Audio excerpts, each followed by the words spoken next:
शामक उसे अस्पताल में एक दिन भी देखने नहीं आया और चाचा भी नहीं आए। शायद शामक ने उन्हें अस्पताल जाने से मना कर दिया था। डॉक्टरों की निगरानी और दवाइयों के असर से नीमा के शरीर के घाव तो भर गए थे, पर भला उन घावों का क्या जो उसके पति ने नीमा के मन पर दिए थे।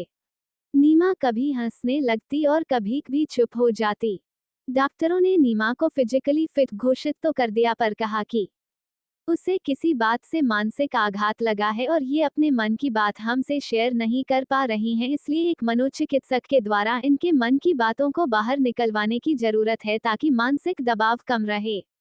अस्पताल में ही मौजूद एक काउंसलर को बुलाया गया जो नीमा से उसके मन में छिपे दर्द के बारे में बातें करे और दबी परतों को जान सके ताकि नीमा का इलाज सही दिशा में चले। नीमा अपने बिस्तर पर लेटी हुई थी। तभी एक युवक उसके कमरे में दाखिल हुआ। यही युवक वो व्यक्ति था जो नीमा की काउंसलिंग करने वाला था। उसने आसमानी रंग की शर्ट और नीले रंग की पैंट पहनी हुई थी। नीमा की आंखें उस युवक पर पड़ी तो वह सन्न रह गई। नीमा को समझ नहीं आ रहा था कि वह क्या करे, कहाँ जाए। युवक कोई और नहीं बल्कि युवान था। उसके साथ में दो जूनियर्स देखकर नीमा समझ गई कि युवान इसी अस्पताल में नौकरी कर रहा है, पर नीमा को युवान को व्हीलचेयर पर देखकर बहुत दुख हो रहा था। आखिरकार 11 साल बाद कोर्ट का फैसला आ ही गया। वह जो चाहती थी वही हुआ था। उसे अपने पति से तलाक मिल गया था, लेकिन 11 साल बाद अब इस तलाक का क्या औचित्य था। जब उसने तलाक के लिए अदालत में मुकदमा दायर किया था, तब वह 25 वर्ष की यौवन के भार से लदी सुंदर युवती थी। अब वह 36 साल की प्रौढ़ा हो चुकी थी। चेहरे पर उम्र की परतों को दिखाने वाली मोटी चर्बी चढ़ गई थी, जिस पर झुर्रियां पड़ने लगी थीं। बाल सफेद होने की यह कोई उम्र तो नहीं थी, लेकिन गमों के सायों ने उस पर सफेदी फेरनी शुरू कर दी थी। यौवन पता नहीं कब चला गया था। हर साल उसे वसंत का इंतजार रहता कि अब उसके जीवन में भी फूल खिलेंगे। न जाने कितने वसंत उसके जीवन में आए और गुजर गए, लेकिन उसके मन की बगिया में फूल नहीं खिले, हवा में खुशबू नहीं फैली। 36 वसंत देखने के बाद भी उसे लगता कि उसके जीवन में कोई वसंत नहीं आया था। दूर दूर तक, जहां तक नजर जाती थी, पतझड़ ही पतझड़ दिखता था और आंखों में रेगिस्तान था। उसके जीवन के गुजरे साल सूखे पत्तों की तरह हवा में उड़ते हुए उसके दिल में भयावह सन्नाटे का एहसास करा रहे थे। इतने सालों बाद तलाक का आदेश पाकर वह गुमसी हो गई थी। आज वह ये सोचने पर मजबूर हो गई थी कि पति से तलाक तो मिल गया, लेकिन अब आगे क्या होगा। राजीव तिलमिलाकर रह गया था। फिर भी वह शांत भाव से बोला, माँ बाप हमारे ऊपर बोझ नहीं है। ये हमारा पुश्तैनी घर है। उनसे अलग रहकर मेरा खर्च दोगुना हो जाएगा। ये बात तुम्हारी समझ में नहीं आती। तो क्या तुम मेरा और अपना खर्चा नहीं उठा सकते? उठा सकता हूँ, मगर अलग रहकर नहीं, राजीव ने साफ साफ कहा। तुम मेरा खर्च नहीं उठा सकते तो शादी क्यों की थी? समझ में नहीं आता। लोग कमाते एक धेला भी नहीं, लेकिन सुंदर पत्नी की कामना करते हैं। इससे अच्छा तो कुंवारे रहते। स्मिता, तुम बात का बतंगड़ क्यों बना रही हो? मेरे पापा को इतनी पेंशन मिलती है कि वे अपना खर्च खुद उठा सकें। वे मेरी तनख्वाह का एक पैसा नहीं लेते, लेकिन जो शौक तुमने पाल रखे हैं, उनमें मेरी तनख्वाह 15 दिन भी नहीं चलती। बाकी महीने का खर्च कहाँ से आएगा? खाने के अलावा घर के और भी खर्चेस हैं। ये तुम जानो, ये तुम्हारा घर है। घर का खर्चा चलाना भी तुम्हारा काम है। सही है, लेकिन अनाप-शनाप खर्चों से घर नहीं चलता, बल्कि बर्बादी आती है। तो मैं अनाप-शनाप खर्चस करती हूँ, खाना ही तो खाती हूँ, और क्या। मैं सब समझती हूँ, पैसे बचाकर माँ बाप को देते हो।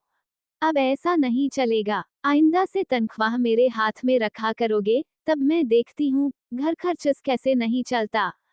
राजीव मान गया। उसने अगले महीने की पूरी तनख्वाह स्मिता के हाथ में रख दी।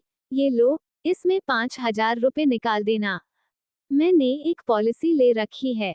इसके अलावा मेरा स्कूल आने जाने का खर्च 3,000 रुपए है। बाकी तुम रख लो और घर चलाओ। राजीव ने चलते चलते कहा था, हर बात में जिद अच्छी नहीं होती। इतना ध्यान रखना कि कोर्ट इतनी आसानी से किसी को तलाक नहीं देता, जब तक उसका कोई ठोस आधार न हो। स्मिता तब ये बात नहीं समझी थी। खुद को व्यस्त रखने के लिए उसने एक प्राइवेट स्कूल में शिक्षिका की नौकरी कर ली थी। कोर्ट्स ने वादी स्मिता को 6 महीने का समय दिया ताकि वह अपने फैसले पर दोबारा विचार कर सके। तब भी अगर उसे लगे कि वह अपने पति के साथ गुजारा नहीं कर सकती तो फिर से याचिका पर सुनवाई होगी। इस 6 महीने के दौरान राजीव ने फिर उससे मिलने की कोशिश की, लेकिन वह उससे बात तक करने को तैयार नहीं हुई। उसे पूरा यकीन था कि 6 महीने बाद उसे तलाक मिल जाएगा और तब वह अपनी मर्जी से किसी धनवान लड़के के साथ शादी कर लेगी। उसने अखबारों, पत्रिकाओं और इंटरनेट पर अपने लिए योग्य वर की खोज भी करनी शुरू कर दी थी। लेकिन उसकी आशाओं पर पहली बार पानी तब फिरा जब 6 महीने बाद सुनवाई शुरू हुई। हर सुनवाई पर तारीख पड़ जाती, कभी जज छुट्टी पर होते, कभी कोई वकील, कभी वकीलों की हड़ताल होती, कभी जज महोदय अन्य मामलों में बिजी होते। राजीव ने अपना जवाब दाखिल कर दिया था। वह स्मिता को तलाक नहीं देना चाहता था, जबकि तलाक की याचिका में स्मिता ने कहा था कि उसका पति उसका भरण पोषण करने में समर्थ नहीं था। राजीव की आय के प्रमाण पत्र मांगे गए थे। मुकदमा चलता रहा। इस बीच न जाने कितने जज आए और चले गए, लेकिन मुकदमा अपनी जगह से 1 इंच भी नहीं हिला था। तलाक के प्रति अब उसका मोहभंग हो गया था। कुछ और साल निकल गए। धाक के वही 3 पात, कहीं कोई ओरछोर नजर नहीं आ रहा था। जब उसका शरीर सूख गया, आंखों की चमक धूमिल हो गई, सौंदर्य ने साथ छोड़ दिया, बाल चांदी हो गए, तब एक दिन जज ने उसकी तरफ देखते हुए पूछा, क्या अभी भी आप तलाक चाहती हैं? उसकी सूनी आंखें राजीव की तरफ मुड़ गई थीं। वह सिर झुकाए बैठा था। उसकी तरफ कभी नहीं देखता था। स्मिता भी नहीं देखती थी। आज पहली बार देखा था। दोनों की आंखें चार होती तो बहुत सारे गिले शिकवे दूर हो जाते। अब तक 10 साल बीत चुके थे और वह अच्छी तरह समझ गई थी कि अब उसके लिए तलाक के कोई माने नहीं थे। वह चुप रही तो उसके वकील ने कहा, हुजूर, हम पहले ही कह चुके हैं कि वादी प्रतिवादी के साथ जीवन नहीं गुजार सकती। स्मिता का मन हुआ था कि वह चीख चीख कर कहे, नहीं, नहीं, नहीं, लेकिन उस समय जैसे किसी ने उसका गला दबा दिया था। वो कुछ नहीं कह पाई थी और तब कोर्ट ने निर्देश दिया, कुछ दिन और साथ रह कर देखो।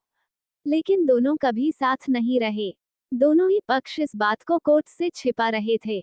वह इसलिए इस तथ्य को छिपा रही थी कि कोर्ट उसके आदेश की अवहेलना मानकर उसके खिलाफ कोई कार्यवाही न कर दे।